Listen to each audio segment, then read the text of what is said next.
Racing isn't easy, but experiencing it is. iRacing puts you in the driver's seat with the industry's leading sim racing game.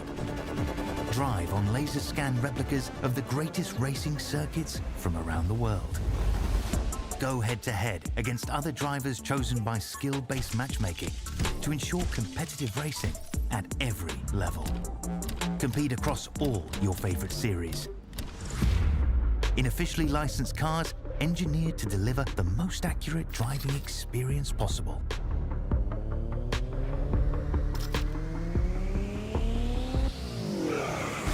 Join a race or host your own with players from across the globe. Race against the computer or in a league with friends. Feel the thrill behind the wheel. Visit iRacing.com.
World of Outlaws Dirt Racing 24 will be available September 17th. Pre-order your copy today.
Good evening, good morning, good afternoon, ladies and gentlemen, and welcome back into Infinity Broadcasting.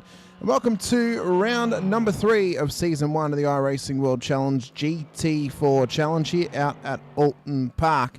A lot of drivers are out there already cutting some laps and getting their practice in before qualifying. Slight change of sequences here tonight due to daylight savings starting on Sunday, so we've started a little bit later than what we would have in the first 2 rounds. But we will be here nonetheless to call the action for you. I'm your commentator here tonight, Hamish Munro, bringing you all the action through sight and sound here on Infinity Broadcasting. And if you're new here, or if you've been here before and you enjoy what you see, be sure to hit the like button, the subscribe, and the bell icon as well, so you are notified any time we go racing here on an Infinity Broadcasting with any of the IRWC or anything else that may be happening out in the world of sim racing here on iRacing. Tonight, though, Oulton Park going to be a fantastic challenge for these drivers. A track that we are well adverse to being here in every single season of every single series that we have ever run here in the IRWC, including the first 2 seasons of the Legends World Challenge and now as well the first season of the GT4 Challenge. I know a lot of you have been expecting the Legends World Challenge to continue this season. Unfortunately, we were unable to get the numbers that we required to go racing over the first 3 rounds, so that has unfortunately been cancelled this season here in IRWC. Next season, though, we will be going racing with a new series alongside the GT4 Challenge, that being the Ferrari 296 Challenge. It'll still be a free entry next season. All you'll need to do is to register with us before next season when the registrations go up for that series.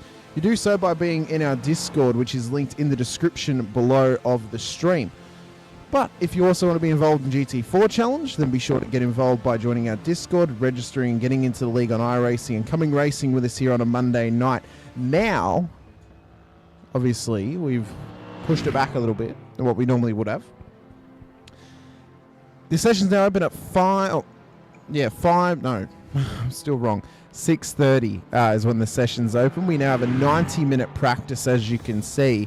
Qualifying commencing at 8 p.m. Australian Eastern Daylight Savings Time, that being Victoria, New South Wales, Tasmanian time. Qualifying commencing at 7 p.m. Queensland time, at 5 o'clock WA time. I believe it's 6:30 or 7:30 South Australia time. I think it's 6:30 South Australia time. And then at 10 p.m. New Zealand time. Oh, we got B in the chat once again saying, "You are speed, Ando." He is out on track in the Dynaco Blue BMW car. So change of colours for him this week. Tyler Sheep's also out there in the Shell V-Power racing machine, the McLaren. Jack Michelson's back this week, goes P2 in the timing tower here in practice. Jared McLeod's back with us as well. Finally rocking a livery on that Porsche. Jason Fuen's in for his debut round this week, as well as Ash DeVries. He took out the final Legends World Challenge Championship last season here in the IRWC. Makes his debut into GT4s as of round 3 of the season. The rest of our regular favourites are out there as well, including Johnny Rowe, James Boardman. TJ Pollard's back this week, rocking a different car. So it seems that there were some travel issues getting the Aston Martin transferred from Hockenheim over to the UK, so he's actually had to borrow a McLaren this week to go racing, and he'll be out there in a different style of car. And then Jordan Ferguson's also out there, but at the bottom of the timing tower at this stage in time. Around about 90 seconds until we go live with qualifying here tonight, ladies and gentlemen. Should be an absolute cracker. We've had some fantastic racing here over the past and over the piece. Whenever we have come here for Legends action, it'll be nice to see the GT4s have a chance to have a crack out there here tonight and to see how they tackle this circuit. Currently the fastest time on the road is a 141.65 set by Jack Anderson, but there is possibilities of rain on the horizon, and that could really spice things up tonight. It will take away the factor of, as Anderson has a massive slide off of turn 1, hard into the wall, big damage on that Dynaco car. And he will be hurting off the back of that one. Rain on the horizon tonight. The clouds are very, very grey. The weather is saying we could see some light rain, some light perspiration out on the tarmac tonight. So a lot of the drivers will have to be cautious that it will take away the factor of pace. What it will bring in is consistency is going to be more important than pushing for outright pace here tonight. It will completely change as the rain is here. So it is raining, and we will have a wet race and wet qualifying ahead of us if the rain does not let up. What it does mean, though, is the track is going to be very, very wet going forward. This is going to completely change the game now. Qualifying is going to be ultra imperative, but consistency is going to have to be crucial for these drivers out on track here tonight. Practice is over. The rain is here. The track is wet. And we're about to go qualifying for the first time in the wet this season in the GT4 Challenge.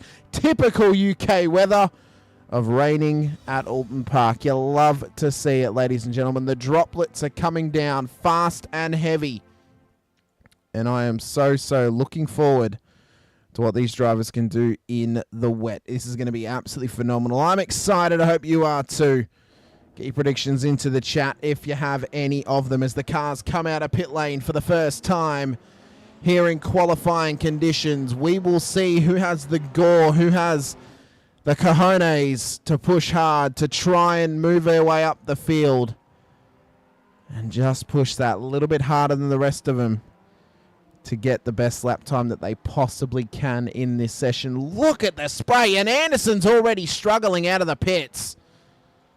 already struggling out of the pit lane is Anderson. We're going to have to get up actually on my side of the screen. We're going to have to get the tyre compounds up because we need to keep an eye on who is in fact on wets and who might test the waters per se and go on to dries as well.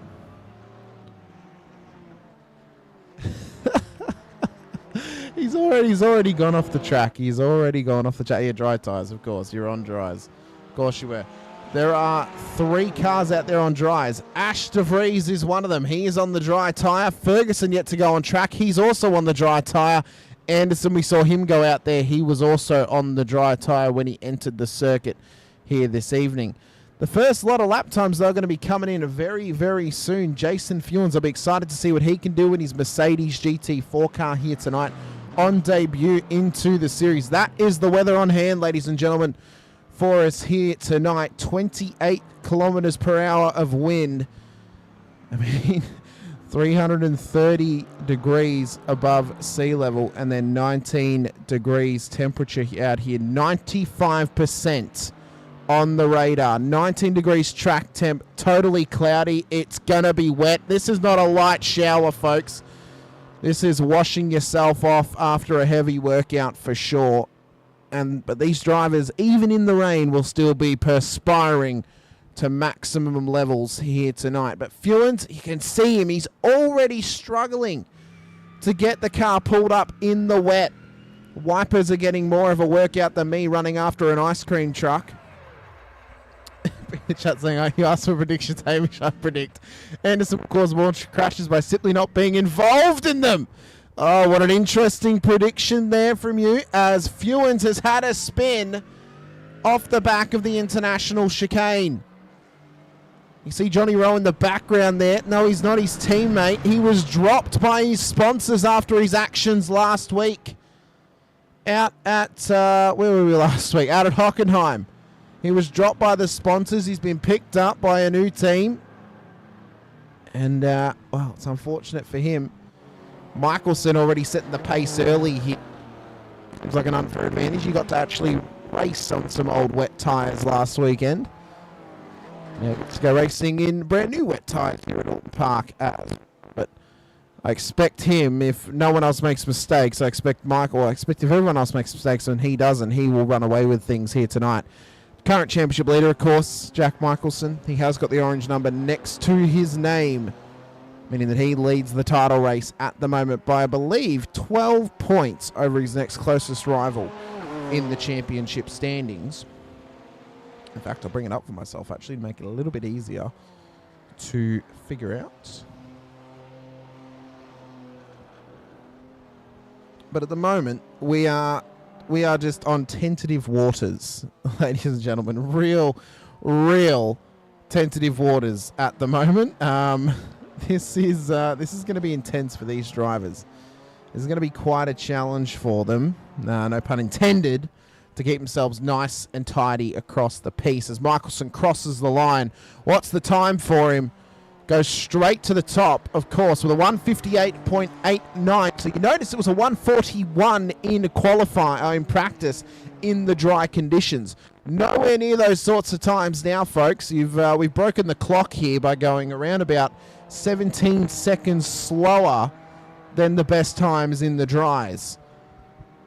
James Boardman is out there as well. He had a strong performance last week in Hockenheim. How does he do across his first qualifying attempt here? Over 2 minutes, it seems, on the first lap. Time to be found for Boardman, a 2:02.06 for James Boardman there on that last lap. Can Johnny Rowe find anything in the tank for himself as he attempts to put this car not only under a clean lap, and that's what's going to be important as well, actually, now that I think about it. Getting a clean lap in is going to be imperative in this session because a lot of drivers will make mistakes and they'll struggle to get the clean lap in. They will struggle to pull the car around for an entire lap and manage to actually get the time on the board. So that's one of the other challenges that they face here tonight.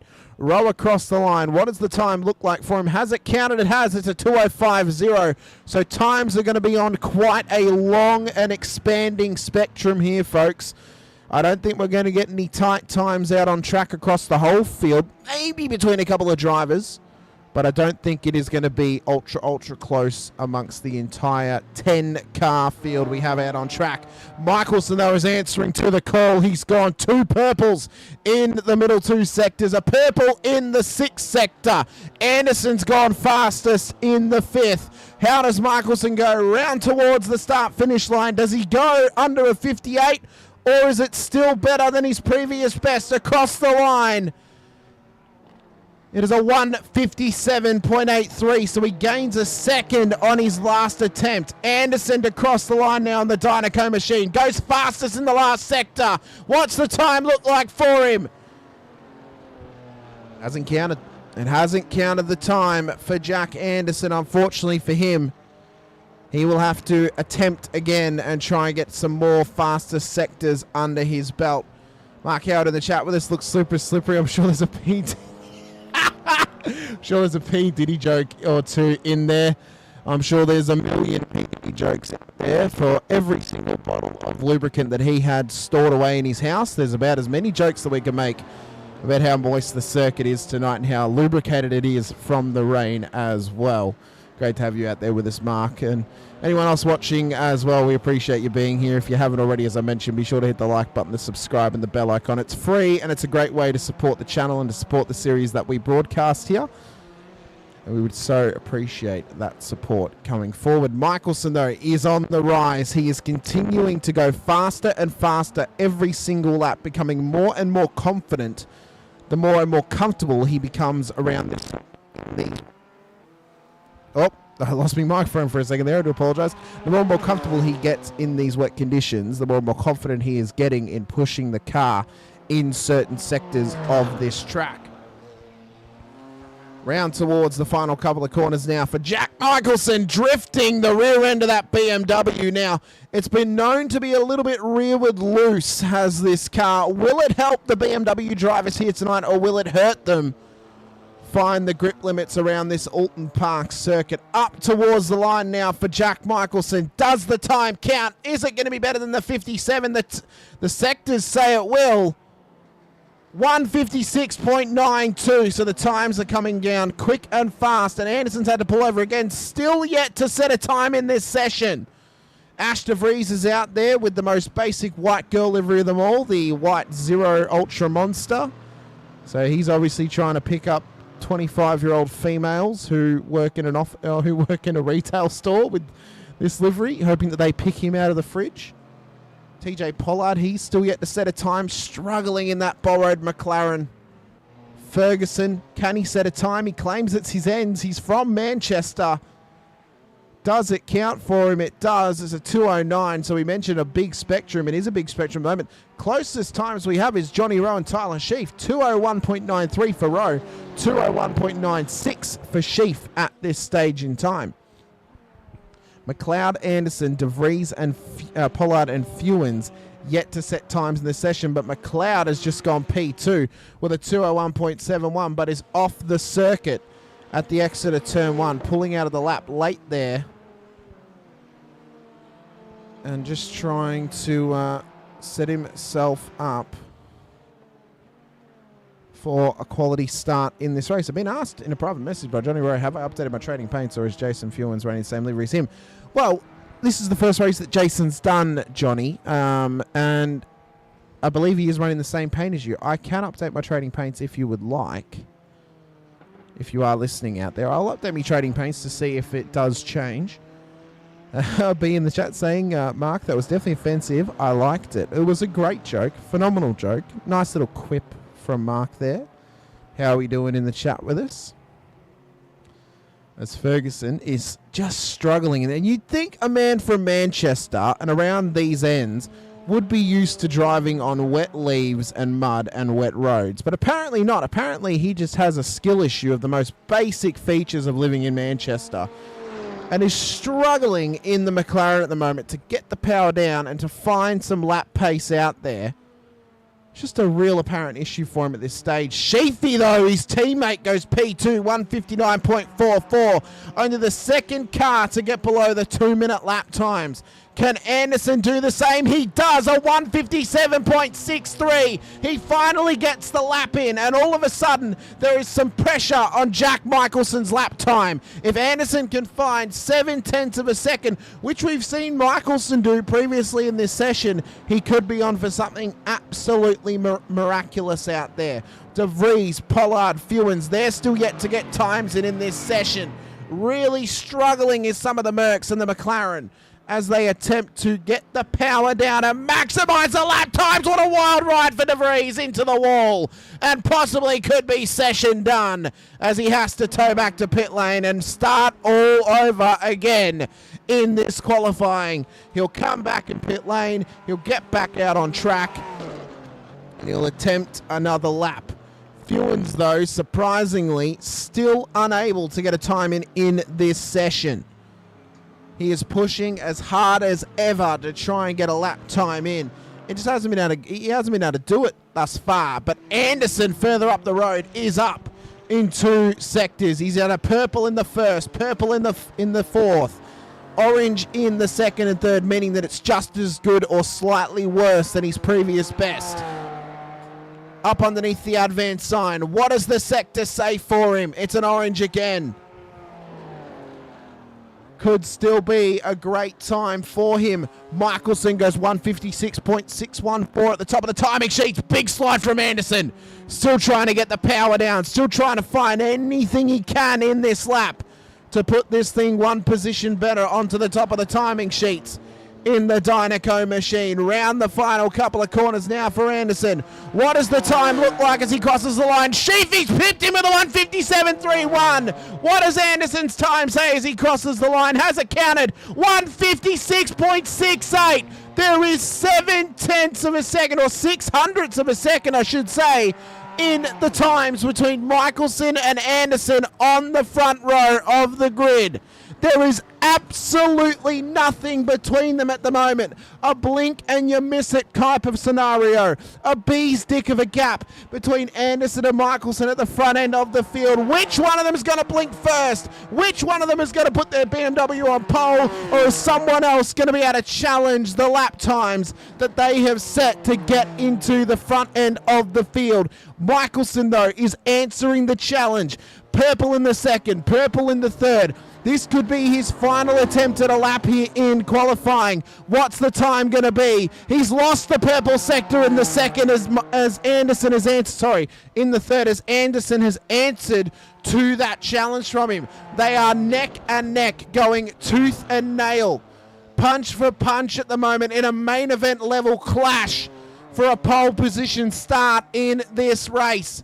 Will it all be for nothing, or will it be an absolute race-winning masterclass in qualifying here for Anderson or Michelson? Round the final couple of corners for Jack Michelson. Final attempt at a lap in qualifying. What is it for this man as he crosses the line? Is it a 56? Is it a 55? 56.364, and Anderson's crashed it and he's out of qualifying. Done and dusted for the Dynaco machine. Jack Anderson is out of qualifying and out of an attempt to put the car on the front row of the grid. Absolute heartbreak from him. Only a few drivers can get times in now. Pollard, Fewens and McLeod. This will be their final attempt with only 20-odd seconds to go in qualifying. Down towards the final couple of corners for Jason Fewens, who's been yet to set a time in qualifying thus far. He's on 4 greens and 2 oranges across the 6 sectors. Round towards the final sector here for the start-finish line on this circuit. Up to the line for Fewens. Has the time at least counted for him? It hasn't, and it's cut him off right on the 15 minutes. Whew. Got to take a breath after that one. What a qualifying session, ladies and gentlemen. What a way to set the grid here tonight. There's tooth and nail stuff, rocky main event level stuff of Anderson and Michelson going at it punch for punch in qualifying, and unfortunately Anderson caught the knockout blow from Michelson in the end there. Heat 1 coming your way though And this will be the starting grid for this race. Jack Michelson to start on the front row grid alongside Jack Anderson. A double Jack scenario for you. Just missing some coke to go along with it. Tyler Sheep, James Boardman in behind them with Johnny Rowe and Jared McLeod on the third row of the grid. Jordan Ferguson, Ashley DeVries will start in behind with TJ Pollard and Jason Fewens making up the top 10. It's clear blue skies out there, but is the track still wet after the qualifying session? We will find out when we go racing, when these cars get to grid, as it will be a rolling start. So we will get a little bit of an indication. Couple of drivers, I don't know if it's deliberate, but rolling the dice, dry tyres on their cars at this stage. Those being Jared McLeod, Jordan Ferguson, TJ Pollard. If this pays off for them, this will be an absolute masterstroke. Fewens is out there on wets. Everyone else other than Pollard, Ferguson and McLeod are on wet tyres at the moment. That being Fewens, DeVries, Rowe, Boardman's not out on track yet, Sheaf, Anderson, Michelson, they're all on wets. Boardman, if he joins the track on dries, this could be a masterstroke from the Mercedes AMG driver in the top 4. If the track is dry enough for dry tyres, this could be a race-winning strategy from James Boardman at the moment. This could cost Tyler Sheaf, Jack Michelson and Jack Anderson a race win here if the track is dry. There looks to be the smallest amount of spray. So I believe the track is still wet. So now we have to think about, when does Boardman come in? When does McLeod? When does Ferguson? When does Pollard come in to change those dries to wets? Because right now, this track is too wet for dry tyres. There's way too much spray coming off these cars. Don't be expected if we have a big collision turn 1, folks, because I don't know if these drivers realise they're on dries. If they don't, and they go to brake and go into turn 1, they could very easily end up on the left-hand side of the road, hard into the wall at the exit of turn 1. Safety car in pit lane, though. Let's go racing around Oulton Park for the first heat of the night. Across the line we come. Lights are out. And we've already rocketed away down towards turn number 1. Is it going to be instant death from these drivers as they come through? Anderson and Michelson side by side.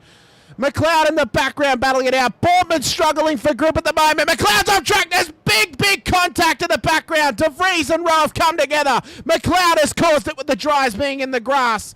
It's a massive moment early in this race, and it's big damage for a lot of the cars in the mid-pack of the field.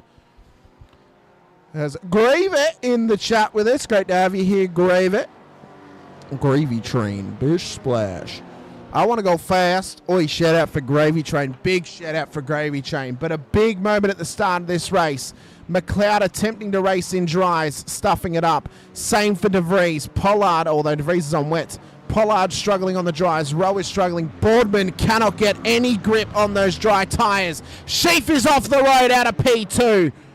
It's been an absolute explosion all throughout the field, in through the first couple of sectors here.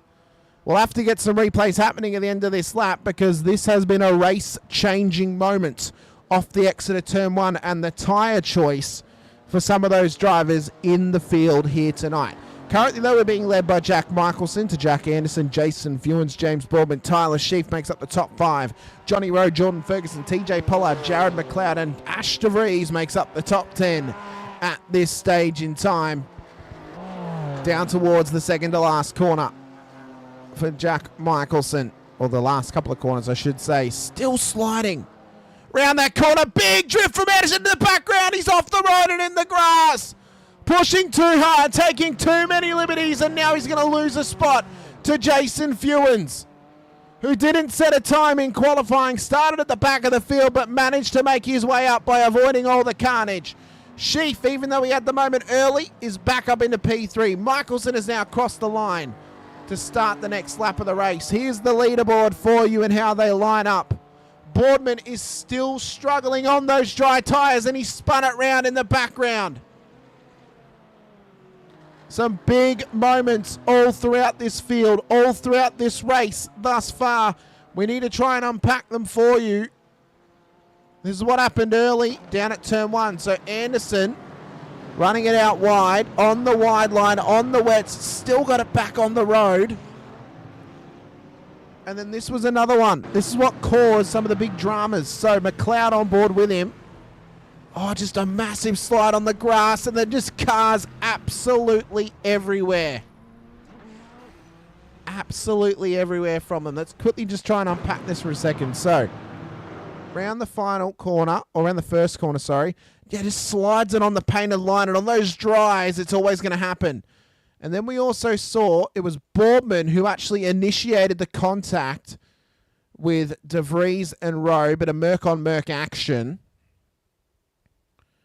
And that's what's caused the absolute blow-up down there as he rejoined the circuit. So a big moment early in this race. This was another one we missed of De Vries. Oh, no, this is the same one, sorry. So this was De Vries still. So there's Boardman. Bang! Straight in the side of him. And this was further around. We missed this one. This was Sheaf. Sheaf with Anderson in behind him into the international hairpin. What's he done? Oh, he's just caught a puddle and it spun round. Anderson helps him through. Big moment. Big moment in that part of the race. And Jack blaming Johnny for that one. I agree. I think Johnny shouldn't have been there. As Michelson sets fast up the race, 155.14. So the track is getting faster at the moment. Fewens in P2. The entire field has now been spread out. Must have slipped out on the gravy I put on the track. It was questions what made this track, what has made this track moist tonight. Was it the rain? Was it P. Diddy? Or was it some gravy? Maybe it's a little bit of all three. You know, maybe it's just some perfect mixture of water, baby oil, and gravy out. There is Fewens has a big slide through turn 2. Sheaf comes through, back up into P3 now. Anderson gets past him as well. So they're dropping like periodic flies at this stage. Johnny Rowe with the best ever initial D impression in a Mercedes GT4 car I have ever seen in my life. Something about the Tangerine Mercs is just hurting them through turn 2 at the moment. What in the hell has happened with Fewens and Rowe through that corner? So this was Fewens in spectacular fashion through that corner. Oh, he'd already gone at that point. This was Rose. So under brakes. And what happens to him? Rear end just starts to slide. Oh, just an absolute perfect drift. Look at that. Off track. Into the grass. A wild moment from Rowe. He back out on track in the top 5 still. Closest battle, though, is now between these two guys, Sheaf and Anderson, for the top 2 positions on track, P2, P3. The leader is 17.5 seconds up the road in Jack Michelson. So keeping it clean and standing up the front has helped Michelson garner an incredible lead. And the lap times are only getting faster, 154.322. And I mentioned earlier, the McQueen drift. I mentioned earlier that, you know, if all these other drivers get into trouble, can't stay consistent, and Michelson can keep it on the track, he'll run away with it. That's just what he does. That's what he's doing right now. As Anderson answers to the call, though, sets the fastest lap of the race, 154.20. So maybe it's not quite over, folks. Maybe this is on here for young and old.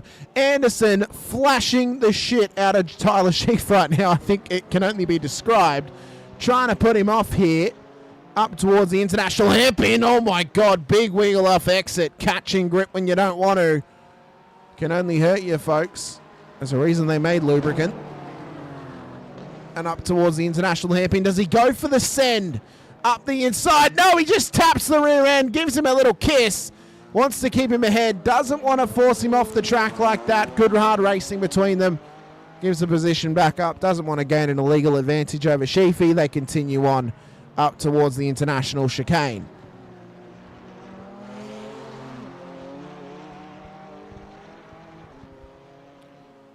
And they're down towards the next braking zone.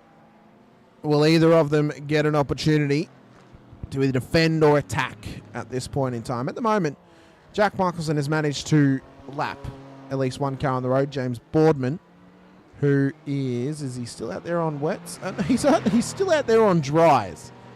For whatever reason, Boardman, McLeod, Pollard and Ferguson are all out there on dry tyres still. Like, they are still on those dries. They haven't bothered to come in and get wets.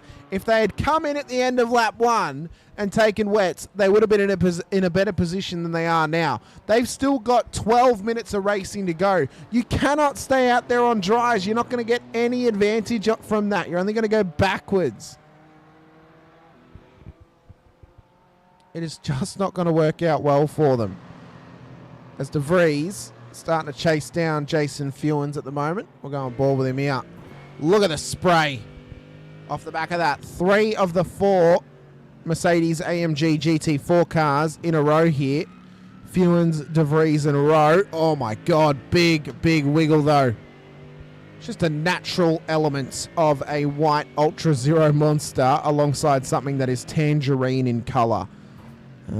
Feel there is a joke inside there somewhere. I'll let you guys figure it out at home.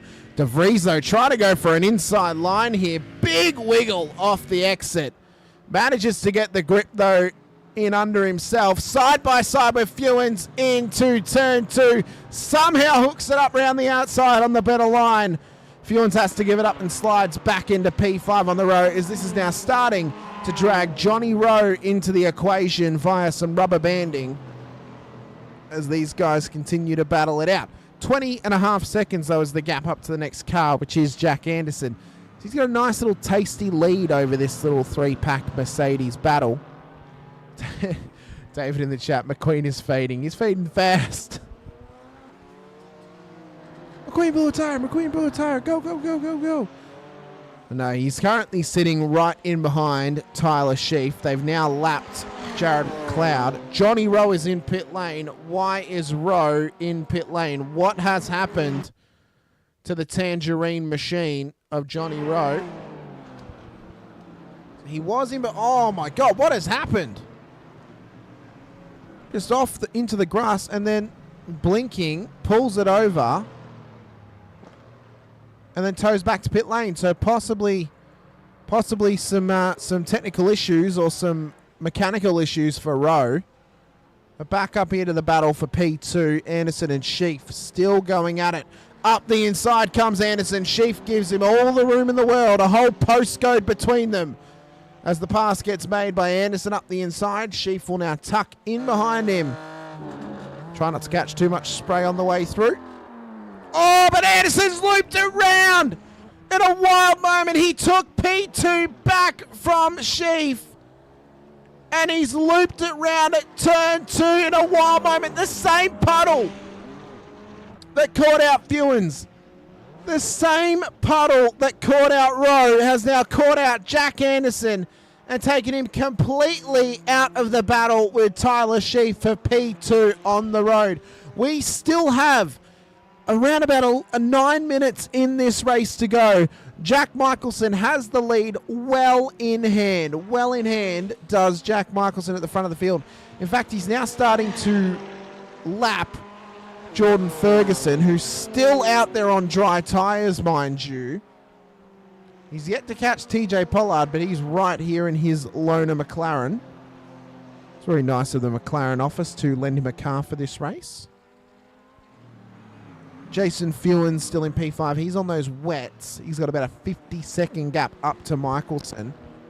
Everyone seems to be slowing down, though, so I can only suspect we either have a communal safety car. No, we don't. We don't have a communal safety car. Michelson was just going slow to try and avoid Pollard, who's on the dries.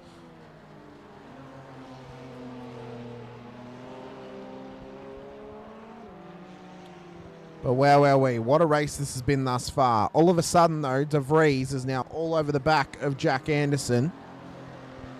He's used to taking Anderson from behind, but I don't know if he'd be willing to go past his behind at the moment. He does love a rear end shot of the Ando, does De Vries. All over him, like a girl on a night out. And just putting all sorts of pressure on to Jack Anderson at the moment. The Lightning McQueen Dynaco machine of Anderson against the basic white pitch Monster Ultra Zero car. of De Vries here. David in the chat, Jason, few races won as De Vries has gone round at turn 2. Another Merc spins round at turn 2. Last time it was Anderson in the BMW. This time it's De Vries in the Merc.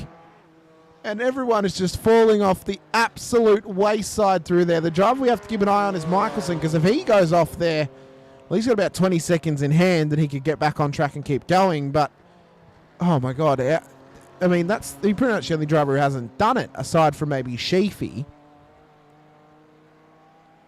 Oh my God, what a race this has been. Absolutely off the rails. So great to have you all out there in the chat with us as well. Be sure to get into the chat. Let us know what you've thought of this race thus far. How you think race 2 is going to go? We've got around about 6.5 minutes of race 1 left. Jack Michelson has this race well in hand to try and take victory here tonight. It's followed by Tyler Sheaf. There's Ferguson in the background, still struggling to realise that he's on dry tyres, apparently. This is looking more and more less likely to be a skill issue and more like a brain aneurysm issue for Ferguson here, as to why he hasn't come in and put on wet tyres just yet, as Jack Anderson now laps him on track as well in P3 at this stage in time. But 6 minutes to go. We've seen how this race has gone, where we've had the regular grid. We know the reverse grid likes to throw up a little bit of spice for us. We know it likes to put a bit of magic in the air and give us something to fight for all throughout the race. Can the drivers keep it clean for that long? Oh, I don't know. This is going to be tough. It's going to be tough for these drivers. It's going to be tough in these sorts of conditions. It is no longer raining as Anderson loops it round once again at turn 2. So at this point, he is just pushing the car, just trying to get anything he can out of this race. Maybe just deliberately doing it so he drags De Vries back into a battle with him here. Sheafy coming up on the lap traffic of Pollard. Be hoping to make it easy as possible for him here. But yeah, if we still have a wet track in race 2, which the spray and the rooster tail is not necessarily getting any smaller. Normally it can take quite a bit of time for the track to actually dry out, even in the best of conditions. It's not raining at the moment.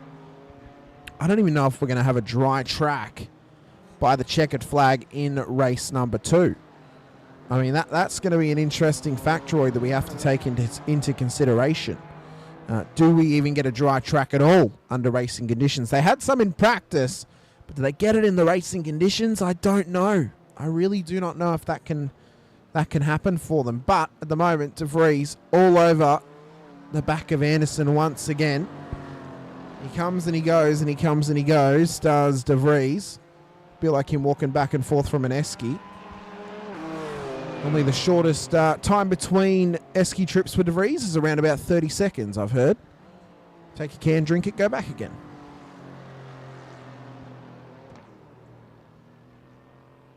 As Anderson, though, and I feel like I've said this around about 5 times now, has looped it round just before the car lube sign.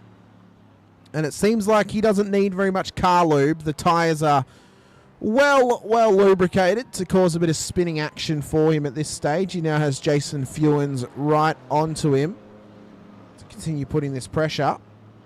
But they are struggling in these conditions. It's a tough track to race in the wet. Very, very tough track to race here in the wet. So many different racing lines. Jack was saying, stop watching me. No, I will not stop watching you as long as you spin.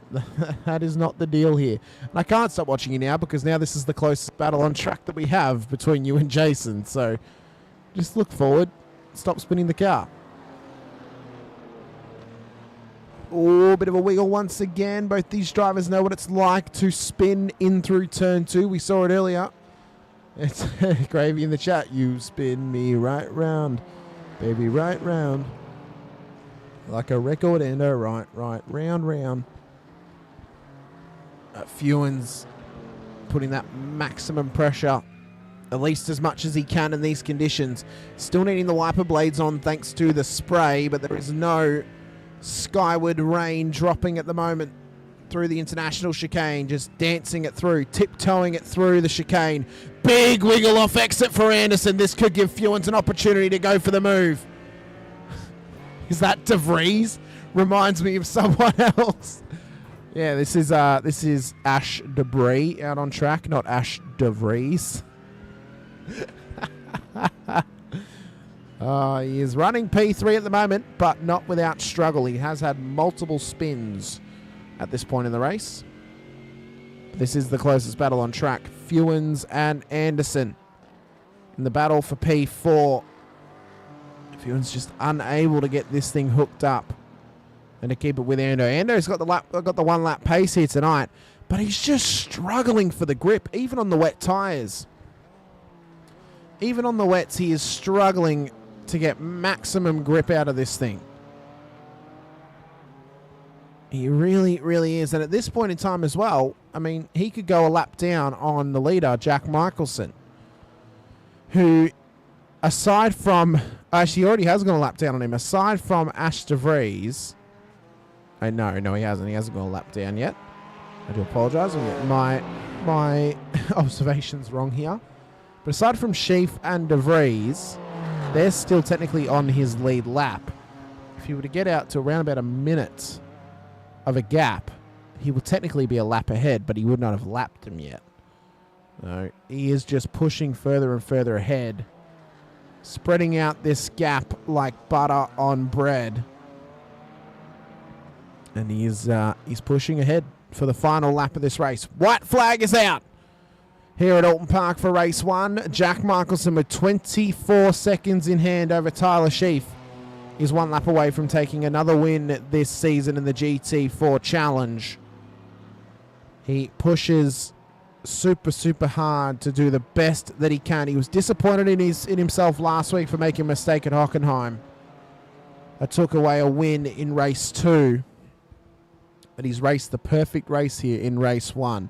Kept it clean, cool, calm and collected under the pressure valves of rain and oncoming cars in behind and ahead of him in terms of lap traffic. And he has done an exceptional job on the way to an impressive 24-second victory, which could even get upwards of 25 seconds by the time he actually finishes the lap over Tyler Sheaf. Through the international chicane he comes now, with gore and excitement in his eyes towards the podium here and towards victory in race number 1.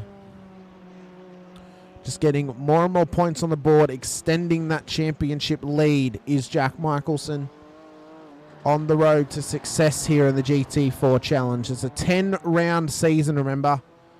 Still many, many races to come this season. Many opportunities for drivers to gain points, drop points, and even take some drop rounds in amongst it as well.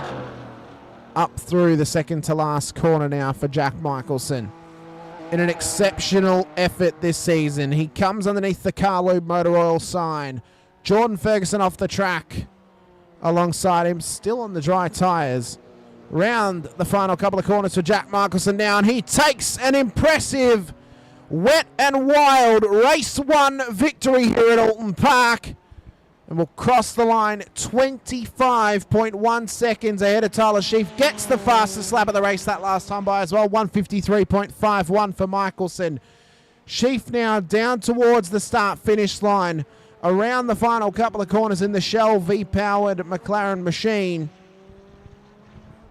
In an incredible run home, he crosses the line in P2, 25.2 seconds off the back of Michelson. 31 seconds back from Sheaf is the Monster Ultra Zero car of Ash De Vries. Well, I think we can all agree, and he may even agree himself, has Bradbury'd his way onto the podium. He's ray-gunned his way onto the podium, should be the new terminology now. Up towards the start-finish line, he takes P3 on the road. Just waiting on Jack Anderson and Jason Fewens to join us across the finish line and finish out this race. Pollard has already finished, as has Ferguson, as has Boardman. McLeod now finishes the race. Johnny Rowe will finish 3 laps down. Anderson comes home P4. Fewens will come home in P5. But it's all about this man in race number 1. Jack Michelson, takes home an impressive win on the road and does it in exceptional style for himself. And I mean, what a gap he had there. It's only getting bigger and bigger in race 1. Further and further apart. But race 2 has been getting closer and closer over the last couple of rounds. We have got our warm-up session to come, ladies and gentlemen. That means we have got our scheduled ad break brought to you by iRacing. We'll be back very, very soon with the race 2 action to come here from Oulton Park. We'll see if it dries up by the time of race 2. But until then, we'll be back. Don't go anywhere.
World of Outlaws Dirt Racing 24 will be available September 17th. Pre-order your copy today.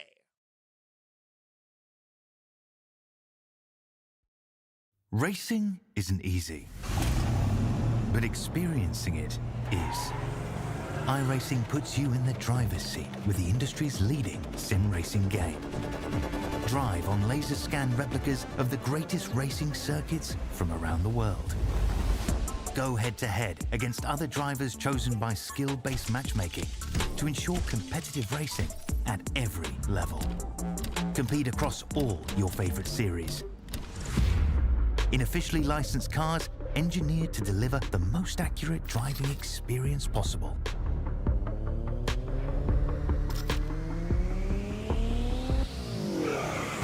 Join a race or host your own with players from across the globe.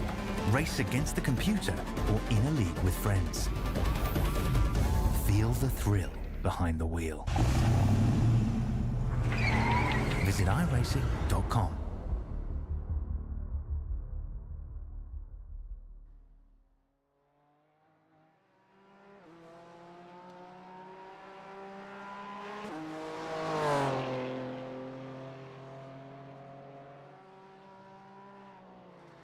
All right, ladies and gentlemen, we are back after a small little ad break there. Big thank you to iRacing providing us with such a great and fantastic simulator to go racing on here in the iRacing World Challenge. We so do appreciate it. Did have a chat there from TJ Pollard saying, dries weren't the right tyres, lol. Well, TJ, what I'd say that is, maybe you should have come in and just changed to the wets after lap 1. It'll take 40 seconds to change tyres, but you would have probably lost more than that actually running on the dries the entire time. We have only got around about 45 seconds left of the warm-up session. Not long to go now until race 2, which, if it goes the way of race 1, could be pretty hectic. I've had word that some drivers are still planning the gamble on dry tyres. With the rooster tail that big, it's not worth it at this point. You really only want to go on dries when there is minimal rooster tail out on track. And even then, probably want to wait until you're Crew chief says the track is now considered dry. So there's a little bit of rooster tail going on. It'll be a gamble for sure. There'll be certain patches of track that'll be wetter than others. I don't know if it's worth it, to be honest with you. It's a big, big gamble. But we'll see. We'll see how it plays out in race 2. Now these drivers contend with the conditions that they have in front of them in this race. Warm-up session is over though. We now get into race number 2. Let's see if the grid is actually going to get set up correctly for race 2 or not. It is indeed. Johnny Rowe will start pole position ahead of Jared McLeod in P2. James Boardman, Jordan Ferguson will start alongside each other, with TJ Pollard and Jason Fewens in behind them. Jack Anderson, Ash DeVries on the second last row of the grid, with Tyler Sheaf and Jack Michelson making up the top 10 in the starting order here tonight. It's a wet and wild affair. I hope you brought your bathing suits, because we've been going swimming ever since the qualifying session. I don't know if we'll need an umbrella in this race, but we may need some ponchos with some splashing water and some spinning cars out on track. So McLeod and Rowe on the front row, Boardman in behind, Ferguson as well. Could be an interesting development going forward. McLeod and Boardman are on dries. Rowe has committed to wets. Pollard's out on wets. Fewens on dries, Anderson on wets, DeVries, Sheaf, Michelson on dries as well. Ferguson has not made the start of the race. He has not made the start of race number 2 here, folks, so he will miss the start grid. He will start from the lane, and he's on dry tyres. So this is going to be a very, very interesting development throughout this race. Majority of the field on the dries, including front row sitter Jared McLeod, who started on the dries in race number 1. I don't know if he actually knows you can go on wets or not, if I'm honest, but Johnny Rowe will line up alongside him here for the rolling start of this race. Wet versus dry tyres on the front row of the grid. On the third row of the grid, we will see wet versus dry tyres as well. Pollard is out there on wets, as I mentioned. So is Anderson. Michelson, for whatever reason, has gone past Sheaf. Why is Sheaf further back? Possibly letting him go, but it is green flag running in race number 2. Down towards turn 1. How do the dry tyres hold up on the run through turn 1? Was it a mistake for these drivers? Out wide goes Fewens. Off the exit of 1. We've survived longer than we did in race 1. As they come down towards turn 2, any sliders, any danglers through here? No, they keep it clean. So the dry tyre runners are surviving at this stage in time, but there may be wetter patches around the circuit. McLeod, though, starting to build his gap at the front of the field. Fewens in P2. Rowe still hanging with him on those wets. DeVries and Michelson on those dry tyres in behind. Boardman's also on the dries as well. Side by side. DeVries is not going to make it easy for Michelson here. Up through the international chicane they come. Oh, but Rowe's off the road in the wets. He's off the road in the wets. Were the wets a mistake for these drivers, or was that just driver error from Johnny Rowe into the international chicane? Anderson now trying to go up the inside of Boardman. Cannot quite get it done. He's still out there on the wet tyres. What can happen in this race? Anderson up the inside of Boardman. Gets the job done. Just has a little bit more grip off corner exit. Boardman and Sheaf now side by side down the straightaway. We saw chaos and carnage happen here in Season 1 of the Legends World Challenge. Boardman has to give the position up through that corner. Racing is tightly contested as ever for these drivers. Up the front though, Jared McLeod leads the way to Jason Fewens, Ash DeVries, although DeVries has now gotten past Fewens here for Pete on the road. McLeod has come in. McLeod has come in. He doesn't think it's good enough for dry tyres. He's come in to get the wets. So McLeod has come in to commit to taking the wet tyres. He doesn't think it's dry enough. Massive moment in this race. Gives up the race lead. Sheaf, though, now gets past Anderson. It's a real balancing point. It's a real teetering point for these drivers. Boardman's had an off track at the background and a massive slide at turn 2. So I don't know. I do not know, folks, if dries are the way to go. I don't know if they're the way to go. I don't know if wet's the way to go. It's a real balancing act. Has the gamble paid off for this top 4? It's so hard to determine. Ferguson's only just joined the race. He's now a lap down. He's out there on the dries. Fewens off the road at the chicane. He's off the road at the chicane. What has happened to Jason Fewens? Oh, he caught grass, slid around, nearly took out Michelson on the way through and bang into the tyre barrier. A massive moment down at the international chicane. That's now giving Anderson a free position. I agree with McLeod. McLeod came in, took tyres, but he took the wrong tyres. He's taken dries. He hasn't taken wets. My. What a wild, wet race this has turned into. We've still got 16 and a half minutes to go. Ash de Vries leads the way. Jack Michelson in behind. Tyler Sheaf, P3 on the road. They're still going on the dry tyres. They still think it is dry enough for these tyres. They need to be careful of those little wet patches out on the road as he slides it out wide. Oh my God. Nearly ended in disaster for De Vries. That's now going to allow Michelson to pounce on it and put the pressure on him. Sheaf's gone off for the fastest lap of the race, last lap by 1:45.04. Anderson on the wets did a 47.25. So there is a little bit of time in it. There is a little bit of time in it going towards the dry tyres. But it's whether he commits to staying out there this whole race or he comes in, takes the dries, and then pushes on after that. This is going to be a wild, wild affair.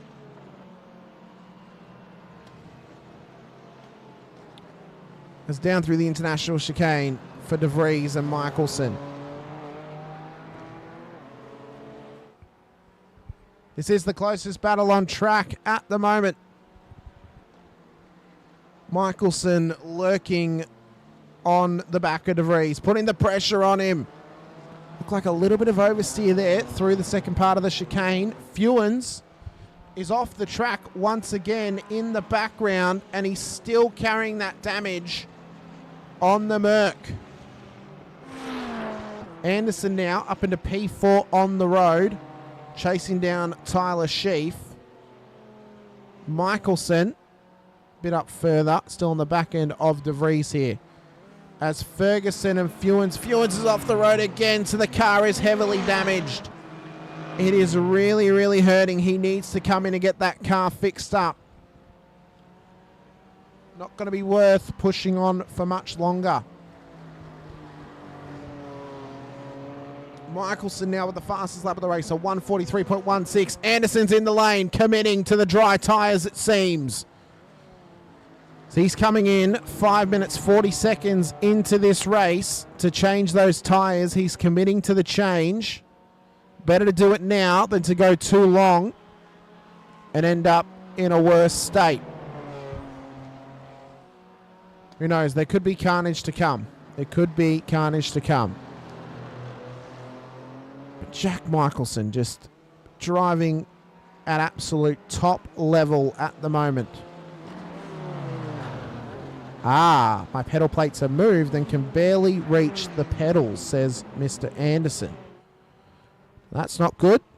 Need to make sure those are secure before a race. That's just an unfortunate moment there for Anderson. We'll see if he joins us back on track. He is coming back out there now. Has he stopped to put on the wets? He hasn't. Oh, no, he has. Sorry, he stopped to put on the dries. So he came in, stopped to put on the dries, and has fixed up his pedal plates as well. De Vries and Michelson, though, door to door through the chicane, still pushing on at the front end of the field. 3.7 seconds is now the gap between Michelson and Sheaf in behind him. It goes up to 4 seconds when you account for the gap between De Vries and Michelson at the front end of the field. As round through the final couple of corners they come to start lap number 5. 7 minutes into this race. We should see more laps come in this race now as the track gets drier and drier. Means the lap times get faster and faster.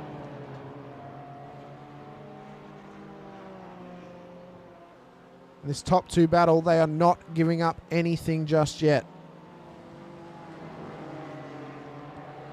As round through turn 2, De Vries runs it out wide on exit.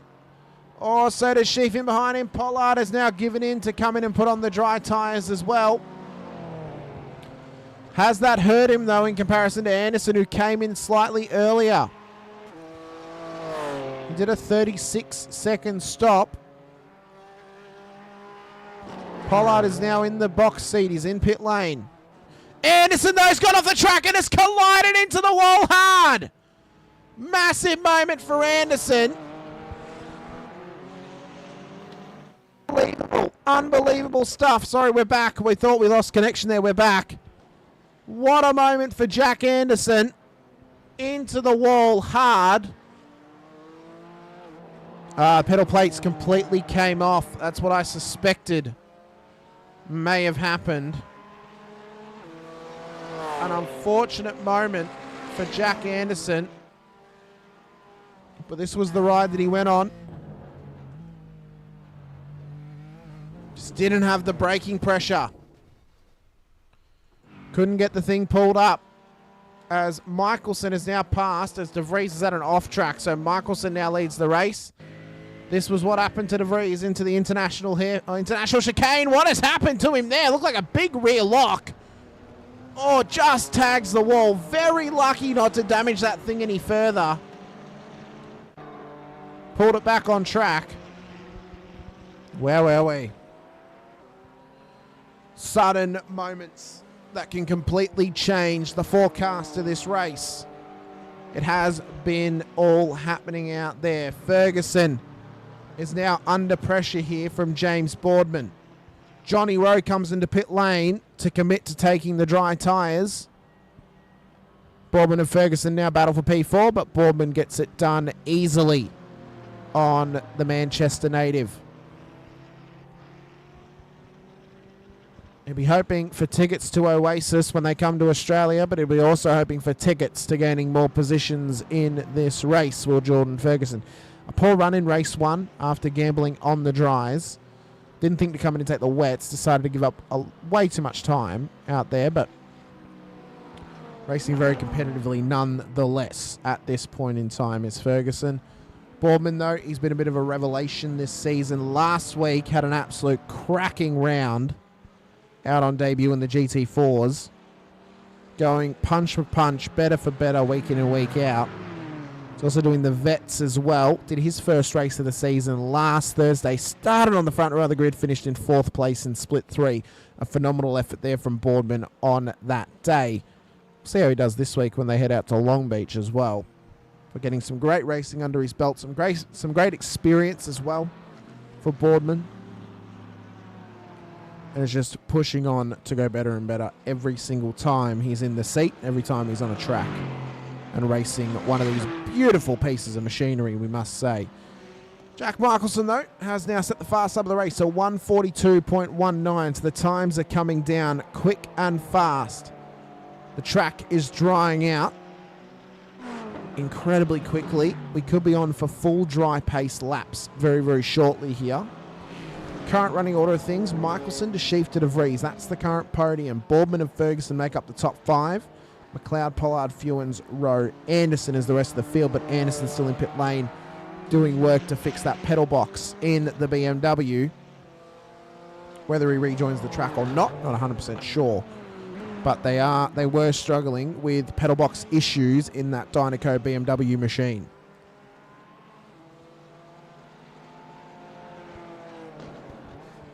At this point in the race, halfway through, we've settled down just a little bit now. Tyre field has started to spread out, and it looks like we could be on for yet another Jack Michelson show on our hands here.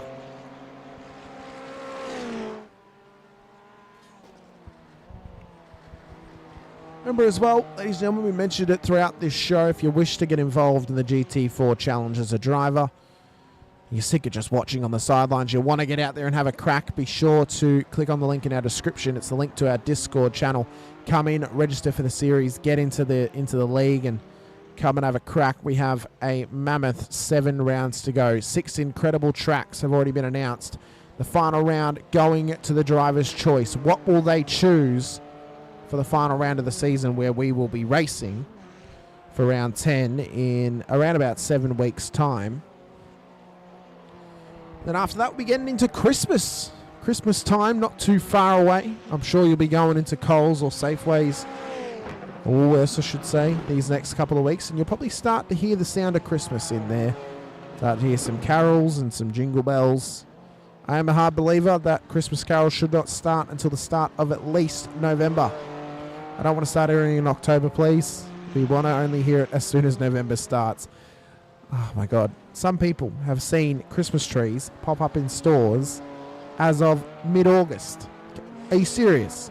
5 months before Christmas, or 4 months before Christmas, and you're already putting up Christmas trees. That is ludicrous. Absolute ludicrousy. No. Christmas trees should only go on sale in October. You should then only start Christmas carols or Christmas songs in stores in November. That's my opinion. Let me know yours. But we've been able to unwrap some incredible presents this season in terms of battles we've had on track, some moments we've had on track as well. Tonight has been the night of gifting Beyblades to each other with the amount of spinning cars we've had it on track. They've just gone out and said, let it rip, and spun round at multiple occasions throughout this race. But now we're looking like we are in the sort of Hot Wheels section of Christmas, where you open up a heap of Hot Wheels out there and start playing with them on the carpet or on the tiles or on the floorboards of the household, wherever you're celebrating Christmas at. But Michelson leads the way, 3.7 seconds up the road, or 3.8 seconds up the road from Tyler Sheaf. Ash DeVries then a further 6.8 seconds back off the lead. It's then a bit of a gap, around about 31 seconds back. Off of DeVries is James Boardman, who is 41.7 seconds off the lead of this race. Closest battle on track is this one. TJ Pollard and Jason Fewens in the battle for P7 on the road. Remembering that Pollard in that Lona McLaren against Fewens on debut here tonight. So we'll see what Fewens has in his locker. He had a pretty good run in race 1. Couple of mistakes, but relatively speaking, a solid run home. Pollard has been very bipolar with how he's been racing in these last 2 races. He's been quite hot and cold. A bit like Katy Perry at the grand final. Just trying to get himself sorted and situated into a positive position out on track here in the GT4 Challenge. 5 minutes to go in this race. 5 minutes to go for round 3. And 5 minutes to go until arguably we're crowning Jack Michelson a round winner once again and extending his championship lead at the front end of the field. There's not looking like anyone out there who can challenge him at the moment.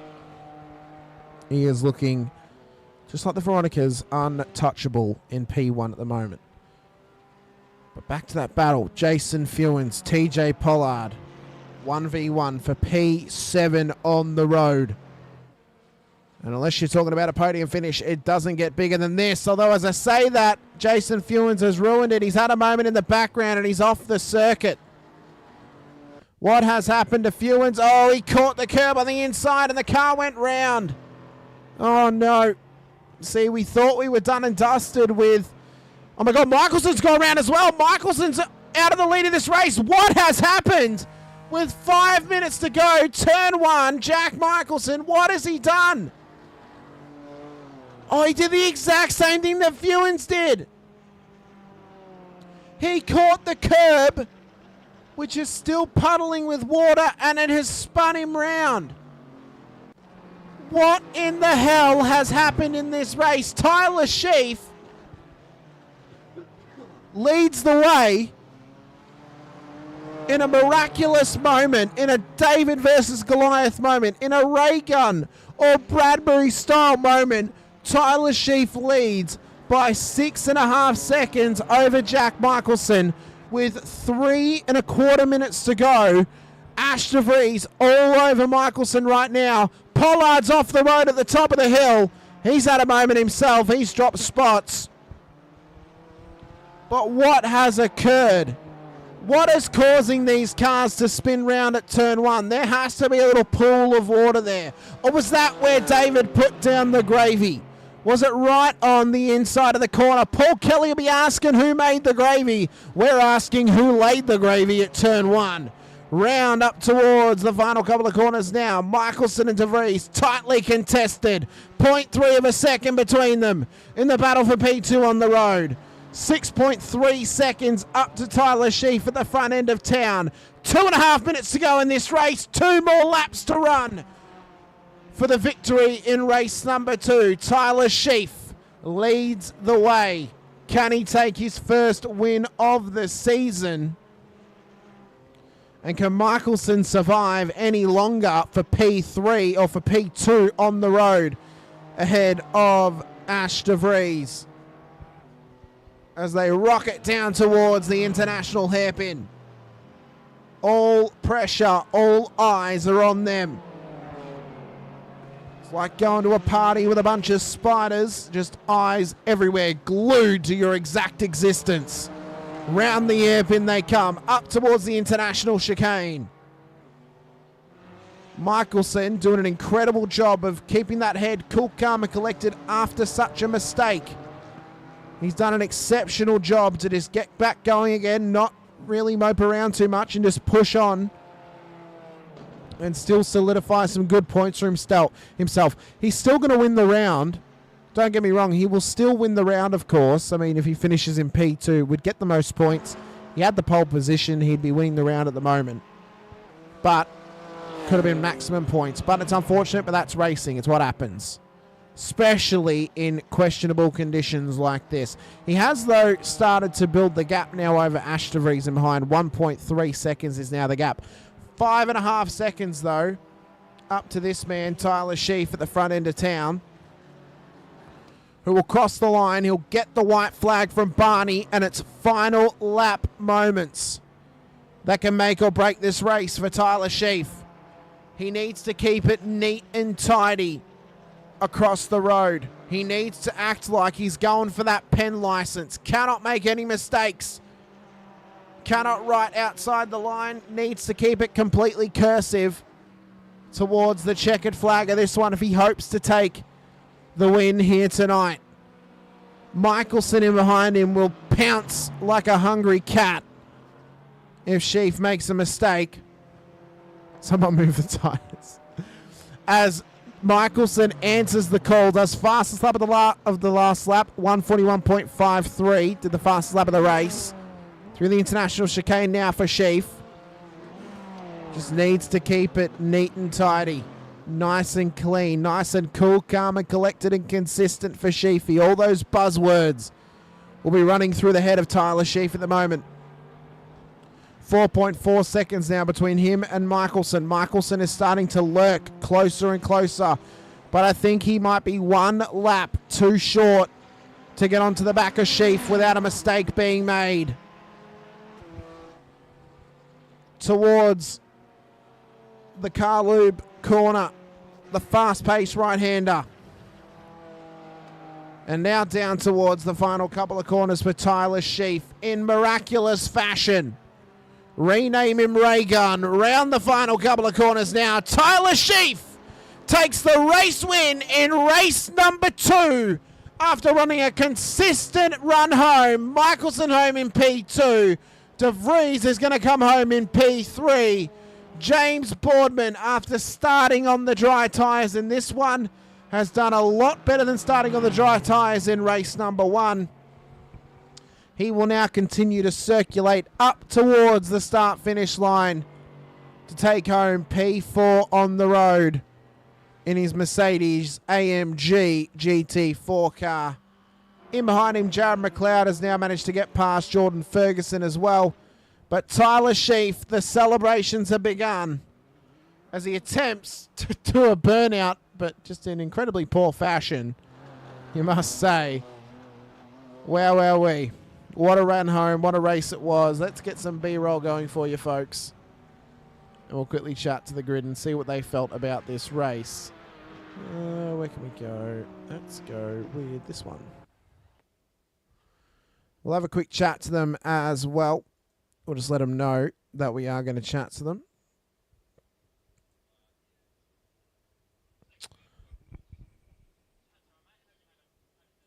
they're all saying their goodbyes. We'll come back to them in a moment. But what a race it was, ladies and gentlemen. We'll get up our provisional results now before we get a chance to chat to these drivers in this race here. Oh, I'm still waiting for the final finish. It actually crossed the road, that being, I believe, Jason Fewens, because it hasn't actually given me the provisional results yet. But until then, we'll get our provisional results for Heat 1, shall we? As this was how they finished out race number 1 earlier tonight. Jack Michelson on the road ahead of Tyler Sheaf, Ash DeVries, Jack Anderson. Wait, no. What's that done? No, yeah. That's correct. Yeah, sorry. Jack Michelson, Tyler Sheaf, Ash DeVries. The same podium of race 1 is the same as race 2, ironically enough. Jack Anderson, P4, Jason Fewens, P5, TJ Pollard, Jordan Ferguson, James Boardman, Jared McLeod, Johnny Rowe made up the top 10 in race number 1. For the feature race, this was how they ended up. Tyler Sheaf ahead of Jack Michelson, Ash DeVries, P3, James Boardman, Jared McLeod, P5, Jordan Ferguson, Johnny Rowe, Jason Fewens, TJ Pollard. Then after an unfortunate pedal box issue for the Dynaco car, Jack Anderson finishes 8 laps down and in the pit lane. Jack Michelson, though, will win the round here tonight, folks, after starting on pole and on countback will take home the round win. Let's quickly just chat to the boys here if they're willing to. Are you gentlemen ready for a quick chat, by the way? Very good. I'll quickly unmute. What a wild and wet race it was, gentlemen. First of all, congratulations to Mr. Michelson. Even after an unfortunate mistake, you still won the round, sir, thanks to the count back of you had pole position. You still had equal points with Sheafy, but you did take the round win thanks to getting pole position. What were the conditions like, gentlemen, out there? Because I know there was some mixed feelings, being some of you were on dries, some of you were on wets in race 1, and then in race 2, the majority of you were on dries, a couple of you started on the wets. Yeah, I didn't make it back in time. It was like 2 seconds until grid ended, and then I'm like, oh shit. Yeah, I didn't realize I was still on wets. Oh no! Oh no! Yeah, I came back and I realised I missed a start, but I was purposefully going to start on the dries in race 2 anyway, because it seems as if it was the right call. Well, it looked like it was a bit of a balancing act for race 1. You could have started on either, but you were giving up the 30-odd seconds to change the tyres in the stop. I suppose, we'll go to you, Mr. Michelson. What was going through your head after that spin at turn 1? Because you had it well in hand, but it looked like you may have caught a puddle on the inside of the corner, similar to what Jason had done a lap earlier. What are my thoughts? I'll keep this PG, but I wasn't very happy with myself, let's put it that way. So another silly mistake yet again seems to creep in, but it was a bit annoying because it was at that point I felt comfortable, just started backing it off a little bit and just trying to maintain, and I fired it in a little bit hotter than I would have liked. Caught a puddle on my apex down at 1, and it was enough just to flick me off. So to sum it up, yeah, I was pretty fired up and pretty annoyed. So to be having that lead and just to throw it away yet again. So yeah. But you did well though to cool and calm yourself down, get back out on track, and actually get the position back off at least, or keep the position from Ash in P2. Still fight for the round win, get the round win thanks to your pole position. So you still take a good chunk of points home even after such a mistake. And relatively speaking, if anyone was going to win in the entire field, you probably would have wanted it to be Sheafy because he wasn't here in round 1. So he wasn't ever going to take, his round 1 is a drop round pretty much. So he wasn't really in contention at this point, at least in the championship. Now, after the race, it does give him some more points. Sheafy, for someone who doesn't normally get to chat to me after they take a win, how did it feel to ray gun your moment into a race win after Jack made an unfortunate mistake? I was pretty lucky. I honestly thought I was going to finish P3 because Ash was doing really well as well. Those two were up ahead by 5 seconds. They both made a mistake on the same lap, and unfortunately Ash went off the track, and I got in front of him, and then same thing with Jack, in turn 1. So honestly, it was probably my cleanest race I've had so far, which is good. I did get stuck behind everyone on the first lap though, and I did see Jack, speed past, 3 or 4 cars, and I was like, I'm not gonna have time to catch up. But no, thankfully I did. I think getting past Ando though, that was the most important thing because he was on wet tyres and he was unfortunately struggling out with pace. So I knew that once I got past him, it was all up to me.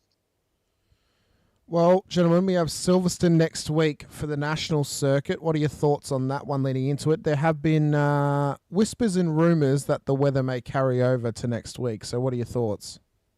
I'm just hoping my pedals are fixed by then, because the brake pedal is completely shattered.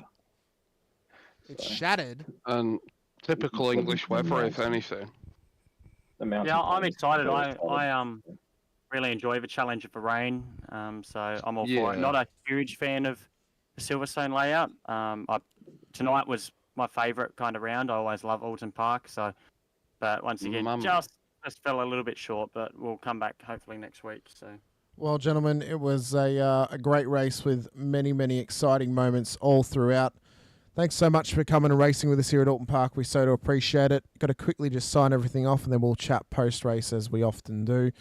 But ladies and gentlemen, this has been the iRacing World Challenge GT4 Challenge here out at Oulton Park. An incredible action here on offer for you once again. If you enjoyed what you saw, you enjoyed what you viewed here this evening, then be sure to hit the like button, the subscribe, and the bell icon as well.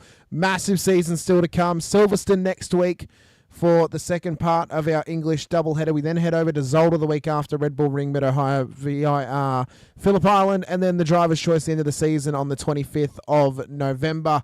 But until then, ladies and gentlemen, I've been Hamish Munro. This has been the iRacing World Challenge, bringing you the GT4 Challenge. Until next time, though, stay safe, drive hard, and as always, bye for now. Racing isn't easy, but experiencing it is. iRacing puts you in the driver's seat with the industry's leading sim racing game. Drive on laser scan replicas of the greatest racing circuits from around the world. Go head-to-head against other drivers chosen by skill-based matchmaking to ensure competitive racing at every level. Compete across all your favorite series. In officially licensed cars, engineered to deliver the most accurate driving experience possible.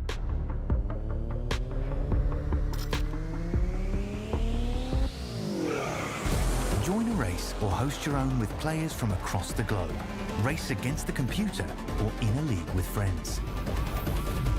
Feel the thrill behind the wheel. Visit iRacing.com.